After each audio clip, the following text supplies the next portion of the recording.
Back when I started, to describe it as fringe would be an understatement.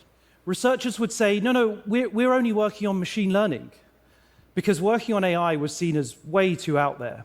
In 2010, just the very mention of the phrase AGI, artificial general intelligence, would get you some seriously strange looks, and even a cold shoulder. You're actually building AGI, people would say? Isn't that something out of science fiction? People thought it was 50 years away or 100 years away, if it was even possible at all. Talk of AI was, I guess, kind of embarrassing. People generally thought we were weird. And I guess in some ways we kind of were. It wasn't long, though, before AI started beating humans at a whole range of tasks that people previously thought were way out of reach. Understanding images, translating languages, transcribing speech, playing Go and chess, and even diagnosing diseases. People started waking up to the fact that AI was going to have an enormous impact. And they were rightly asking technologists like me some pretty tough questions. Is it true that AI is going to solve the climate crisis? Will it make personalized education available to everyone? Does it mean we'll all get universal basic income and we won't have to work anymore? Should I be afraid? What does it mean for weapons and war? And of course, will China win? Are we in a race? Are we headed for a mass misinformation apocalypse? All good questions. But it was actually a simpler and much more kind of fundamental question that left me puzzled. One that actually gets to the very heart of my work every day. One morning over breakfast, my 6-year-old nephew Caspian was playing with Pi, the AI I created at my last company, Inflection. With a mouthful of scrambled eggs, he looked at me plain in the face and said, "But Mustafa, what is an AI anyway?" He's such a sincere and curious and optimistic little guy. He'd been talking to Pi about how cool it would be if one day in the future he could visit dinosaurs at the zoo, and how he could make infinite amounts of chocolate at home, and why Pi couldn't yet play I Spy. Well, I said, it's a clever piece of software that's read most of the text on the open internet, and it can talk to you about anything you want. Right, so like a person then? I was stumped, genuinely left scratching my head. All my boring stock answers came rushing through my mind. No, but AI is just another general purpose technology like printing or Steam. It'll be a tool that will augment us and make us smarter and more productive. And when it gets better over time, it'll be like an all-knowing oracle that will help us solve grand scientific challenges. You know, all of these responses started to feel, I guess, a little bit defensive, and actually better suited to a policy seminar than breakfast with a no-nonsense 6-year-old. Why am I hesitating? I thought to myself. You know, let's be honest. My nephew was asking me a simple question that those of us in AI just don't confront often enough. What is it that we are actually creating? What does it mean to make something totally new, fundamentally different to any invention that we have known before? It is clear that we are at an inflection point in the history of humanity. On our current trajectory, we're headed towards the emergence of something that we are all struggling to describe. And yet, we cannot control what we don't understand. And so the metaphors, the mental models, the names, these all matter if we're to get the most out of AI whilst limiting its potential downsides. As someone who embraces the possibilities of this technology, but who's also always cared deeply about its ethics, we should, I think, be able to easily describe what it is we are building, and that includes to 6-year-olds. So it's in that spirit that I offer up today the following metaphor for helping us to try to grapple with what this moment really is. I think AI should best be understood as something like a new digital species. Now, don't take this too literally, but I predict that we'll come to see them as digital companions, new partners in the journeys of all our lives. Whether you think we're on a 10, 20, or 30-year path here, this is, in my view, the most accurate and most fundamentally honest way of describing what's actually coming. And above all, it enables everybody to prepare for and shape what comes next. Now, I totally get this is a strong claim, and I'm going to explain to everyone as best I can why I'm making it. But first, let me just try to set the context. From the very first microscopic organisms, life on Earth stretches back billions of years. Over that time, life evolved and diversified. Then a few million years ago, something began to shift. After countless cycles of growth and adaptation, one of life's branches began using tools, and that branch grew into us. We went on to produce a mesmerizing variety of tools. At first slowly, and then with astonishing speed, we went from stone axes and fire to language, writing, and eventually industrial technologies. One invention unleashed 1,000 more, and in time, we became Homo technologicus. Around 80 years ago, another new branch of technology began.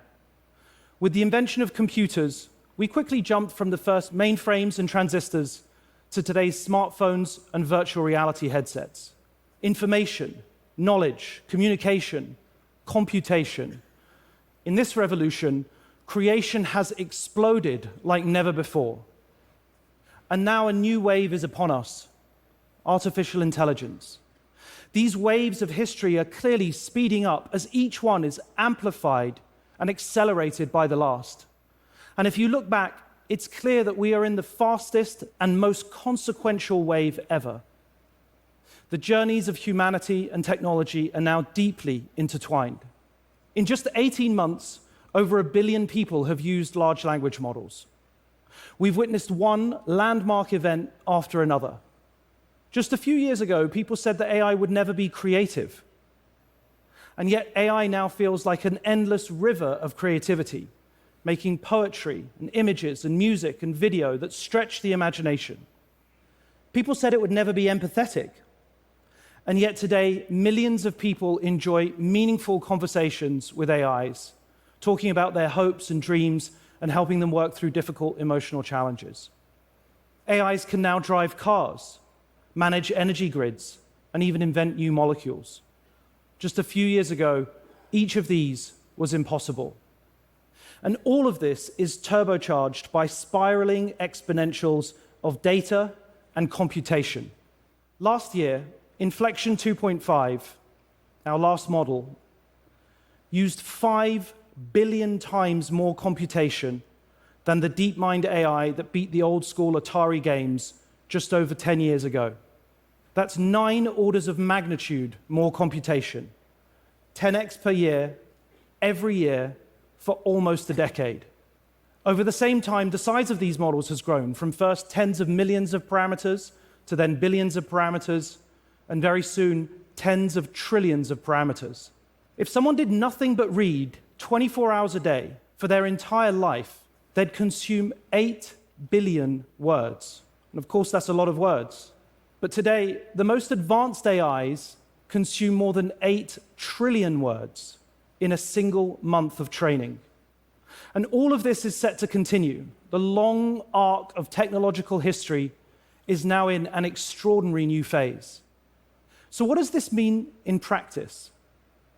Well, just as the internet gave us the browser and the smartphone gave us apps, the cloud-based supercomputer is ushering in a new era of ubiquitous AIs. Everything will soon be represented by a conversational interface, or to put it another way, a personal AI. And these AIs will be infinitely knowledgeable, and soon they'll be factually accurate and reliable. They'll have near perfect IQ. They'll also have exceptional EQ. They'll be kind, supportive, empathetic. These elements on their own would be transformational. Just imagine if everybody had a personalized tutor in their pocket and access to low-cost medical advice. A lawyer and a doctor, a business strategist and coach, all in your pocket 24 hours a day. But things really start to change when they develop what I call AQ, their actions quotient. This is their ability to actually get stuff done in the digital and physical world. And before long, it won't just be people that have AIs. Strange as it may sound, every organization, from small business to non-profit to national government, each will have their own. Every town, building, and object will be represented by a unique interactive persona. And these won't just be mechanistic assistants. They'll be companions, confidants, colleagues, friends and partners as varied and unique as we all are. At this point, AIs will convincingly imitate humans at most tasks. And we'll feel this at the most intimate of scales. An AI organizing a community get-together for an elderly neighbor, a sympathetic expert helping you make sense of a difficult diagnosis. But we'll also feel it at the largest scales, accelerating scientific discovery, autonomous cars on the roads, drones in the skies. They'll both order the takeout and run the power station. They'll interact with us and, of course, with each other. They'll speak every language, take in every pattern of sensor data, sights, sounds, streams and streams of information, far surpassing what any one of us could consume in 1,000 lifetimes. So what is this? What are these AIs? If we are to prioritize safety above all else, to ensure that this new wave always serves and amplifies humanity, then we need to find the right metaphors for what this might become. For years, we in the AI community, and I specifically, have had a tendency to refer to this as just tools. But that doesn't really capture what's actually happening here. AIs are clearly more dynamic, more ambiguous, more integrated, and more emergent than mere tools, which are entirely subject to human control. So to contain this wave, to put human agency at its center, and to mitigate the inevitable unintended consequences that are likely to arise, we should start to think about them as we might a new kind of digital species. Now, it's just an analogy. It's not a literal description, and it's not perfect. I mean, for a start, they clearly aren't biological in any traditional sense. But just pause for a moment and really think about what they already do. They communicate in our languages. They see what we see. They consume unimaginably large amounts of information. They have memory. They have personality. They have creativity. They can even reason to some extent and formulate rudimentary plans.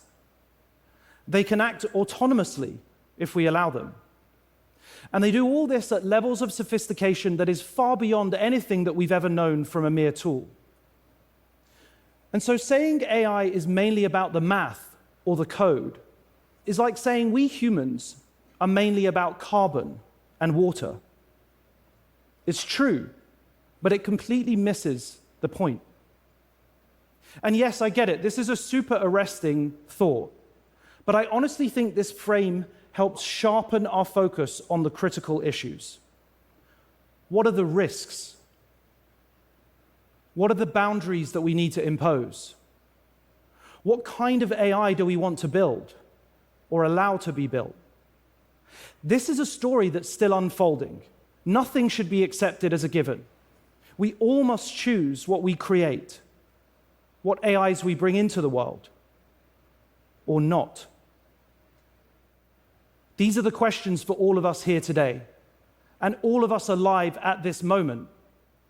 For me, the benefits of this technology are stunningly obvious, and they inspire my life's work every single day. But quite frankly, they'll speak for themselves. Over the years, I've never shied away from highlighting risks and talking about downsides. Thinking in this way helps us focus on the huge challenges that lie ahead for all of us. But let's be clear. There is no path to progress where we leave technology behind. The prize for all of civilization is immense. We need solutions in healthcare and education to our climate crisis, and if AI delivers just a fraction of its potential, the next decade is going to be the most productive in human history. Here's another way to think about it. In the past, unlocking economic growth often came with huge downsides.